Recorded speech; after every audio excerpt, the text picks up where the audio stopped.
Hi, I'm Dan Wright, president of ModWright Instruments. I'd like to show you around the shop.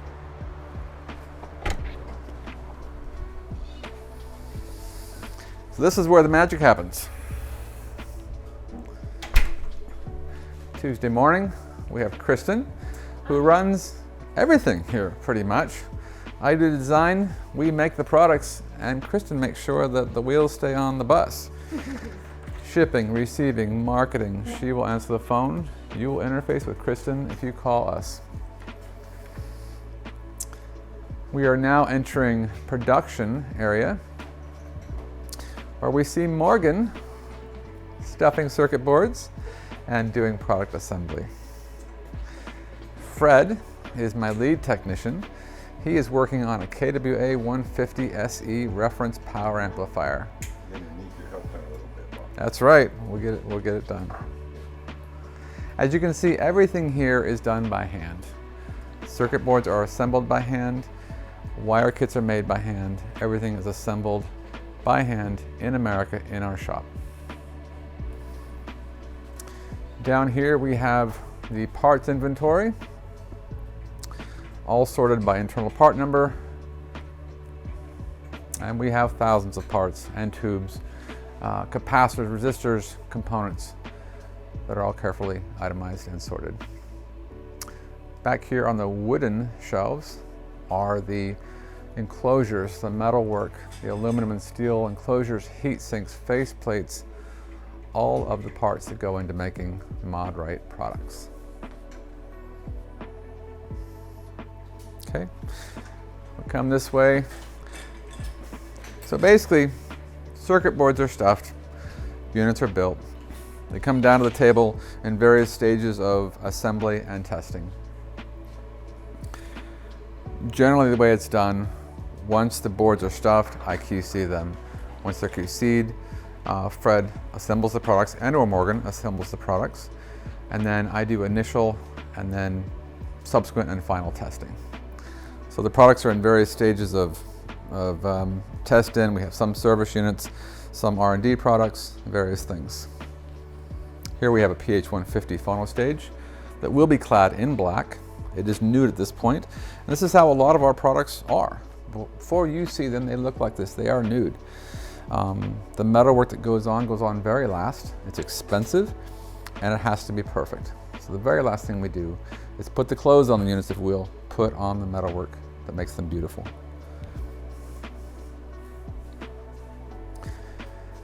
This is ModWright Showroom, and I call it a showroom even though we don't have many people here. This is where I do final listening, final evaluation, testing. If we have clients come, sometimes we do, then they are certainly welcome here. But this is really where I have the best acoustic treatment and the best sound. This is where the reference system is, and gear, is traded out here commonly. The speakers I've been using as my reference for a while now are these Revel F228BE. Beryllium tweeters, floor standers, full range. These are phenomenal. Full range response. They're very efficient. I can run them from 6 watts up to 600 watts. They're very revealing, and I love them for what they do. In here, what I use on the daily for testing analog is the VPI HW40 direct drive. We have in the rack right now an LS99 being tested. And beside it, we have an LS100 that was sent in by customers for some service and checkup. Also in the showroom, you will find a lot of speakers and a lot of interesting things. Right here, we have the, goodness gracious, 15 to 20-year-old custom ModWright Blue Model A red point turntable with the 6-pound lead shot filled stainless steel record weight. This turntable is monolithic, weighs 130 pounds. Designed by Peter Clark of Red Point Audio. I believe they are no longer in business.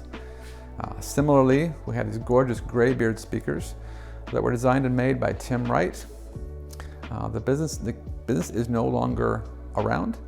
Both Tim and his wife have since passed. They're phenomenal speakers, and I keep them for personal use because they're simply exceptional. Beside the Rebels, are Lou Hinckley of Daedalus Audio's Ulysses. These speakers are phenomenal. Lou and I showed together for a long time, and these have been my reference also. They have a very different sound, they have different strengths. They're super efficient, stunning speakers. And I keep them in here because I like to have different speakers for different testing and different voicing. These red speakers are very old, Emerald Physics. I just keep them around because they look cool. I don't have the active crossover for them anymore. These are at least 20 years old. Over here is where I do final production testing with the Audio Precision. We have a pair of silver KWA99 MOSFET monoblock amplifiers. Again, with the metalwork off. In this case, we have the faceplates on with the VU meters. We just have the covers off.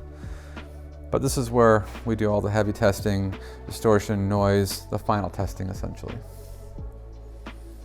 Back corner we have Magnapan 1.7 eyes that I use also. The Maggies I use, that's a very difficult 4-ohm load for testing high current speakers. And I'll take you into my office next. The freshly painted ModWright blue office, I think is pretty cool. This is where I do my work. I have a system set up in here for daily listening. I have several systems of different types of speakers and different turntables and different systems for just evaluating things in different environments. On the floor are the KWA99 MOSFET monoblock amplifiers in black. And the speakers are from a friend of mine, Dusty Vaughter, previously of Channel Islands Audio, also of Audio Alchemy, now Ono Audio in Hawaii. Dusty lives in paradise now, and he formed this company to keep himself busy, I think. Phenomenal speakers, absolutely phenomenal. Proprietary technology in the waveguide, the tweeters, outstanding. Over here is the personal system in my office I listen to on the daily. On the very top is the gorgeous Pure Fidelity turntable with audio origami tone arm, Savant tone arm, pardon me. This table is special. John said, hey, would you like me to make you a ModWright blue table? I said, yeah, let's do it. It's John Stratton of Pure Fidelity. And he said, I got an even cooler idea. He said, how about if I blue tint quilted maple? And I said, man, do it. And this is the result. It's absolutely stunning. It is feeding our reference phono stage, the PH150. Many of you have a PH 9.0, 9.0X, or 9.0XT phono stage.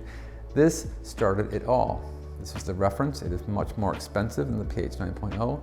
It's our very best sounding phono stage, and it is simply gorgeous inside and out.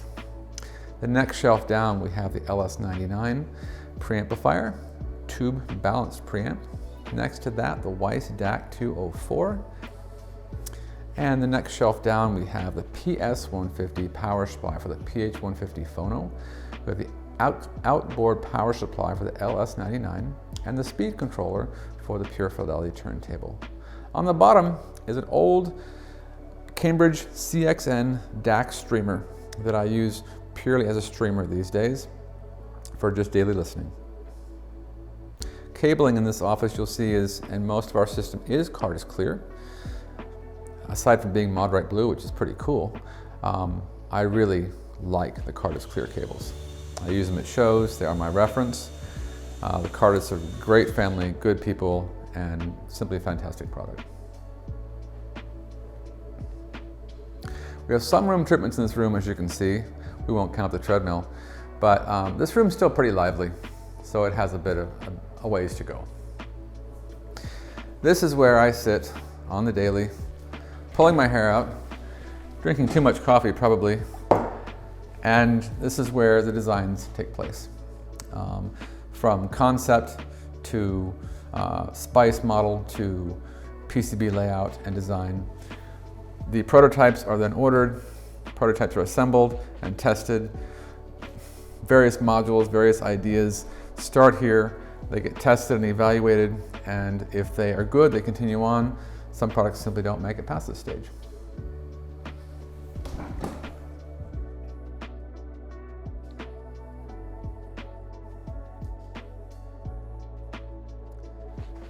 So that is pretty much it. This is ModWright Instruments. This is what we do. This is who we are. Big thanks to Morgan and Fred and Kristen, who has vanished. Thank you very much. I'm Dan Wright, www.modwright.com. Please see us on YouTube, Facebook, and Instagram. I hope to see you soon.